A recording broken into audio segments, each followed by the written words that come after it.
anyone who thinks that the sport touring segment is dead or dying, think again, because Suzuki is back with a vengeance with this. The 2022 GSX-R1000 GT and GT Plus. The Plus signifies saddlebags, which is obviously what this bike has. The non-Plus is the version of this bike without saddlebags. That is the only difference. But before we really get diving deep into what this bike is, let's start with kind of the elephant in the room, shall we? The engine.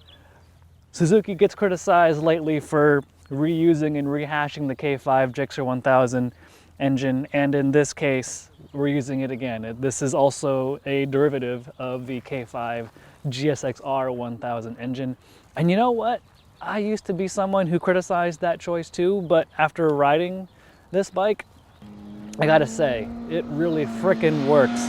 Now, let's get this part out of the way too. The engine in here is derived from the K5 GSX-R1000 engine, but it's really different. They've changed a lot of the internal components of this engine.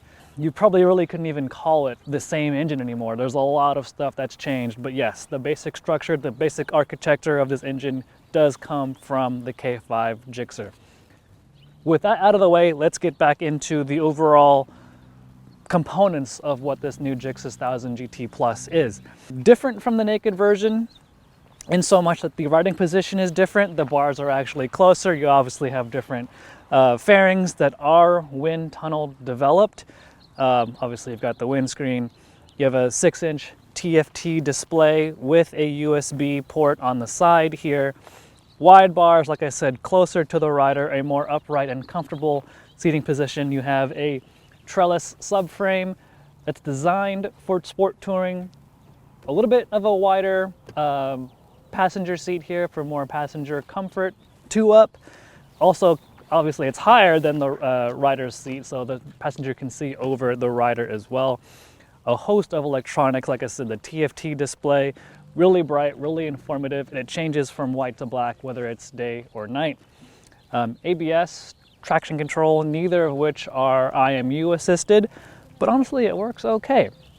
Quick shifter, up and down, and just an overall sport-oriented side of the sport touring package. So, Suzuki's brought us out. Currently, I'm talking to you from Paso Robles, and we've done probably about 250 plus miles today, or yesterday.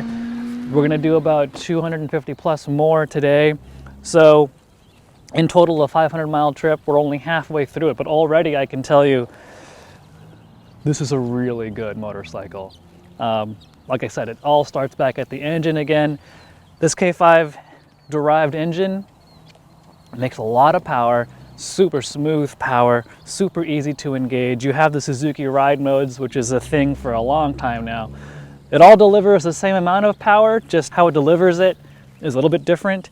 And a lot of times the A mode, the most aggressive mode, can be a little bit too much for a lot of people, including me. You know, it's really not so bad. But that said, the B mode is really relaxing on just highway cruising, and the A mode is a good adjustment for when you want to go ripping in the canyons, which is what we did. And ripping in the canyons is what this thing is really good at doing too. You can hustle this thing super fast around a set of twisties. It handles really well. The fully adjustable KYB suspension really reacts well. The chassis reacts well to corners. When we say sport touring, Suzuki is really erring on the side of sport when it comes to the GSX-R1000 GT Plus. Speaking of the Plus, the saddlebags obviously are huge, and they can hold a full-size, full-face helmet into them too. They're both equal size because the exhaust is down low, so you don't need to sacrifice space in this bag to make room for the exhaust. So they both hold an equal amount.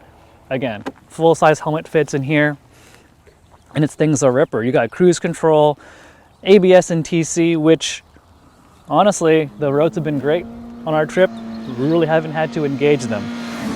A really fun package to ride. Wind protection's great. For me, a 5'8" frame, the stock windshield hits me right in the face. I'd prefer the accessory taller touring screen to have the wind come over me, but you can get that later if you so choose. My 2 favorite things about this bike, 3. 1 is how smooth it is. 2 is just how great this engine is. Smooth, accessible power, everywhere. And then number 3, this quick shifter, the auto blipper, might just be the best auto blipper I've tried on any production bike. It is so good. Smooth shifts up, smooth shifts down, just super sweet from a stock motorcycle. Especially, you know, you don't give Suzuki much credit as being on top of the tech game, but that quick shifter up and down, butter. Complaints? I got a couple. Number 1, this seat is kind of hard and firm. After long stints in the saddle, it does get a little hard on the butt. These sharp creases in the saddle can dig into your thighs, and you got to stand up for a little bit, get some blood flow back going.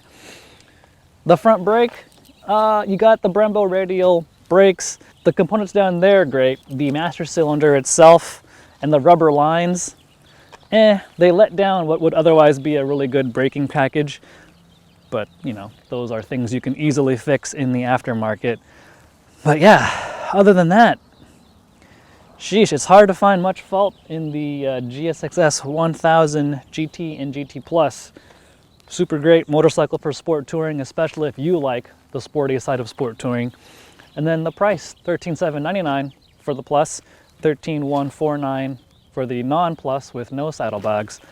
In the sport touring segment, that's a really sharp deal that could really turn some heads and yeah, make this bike a really big player in the game. So those are my quick thoughts about the 2022 Suzuki GSX-R1000 GT and GT Plus.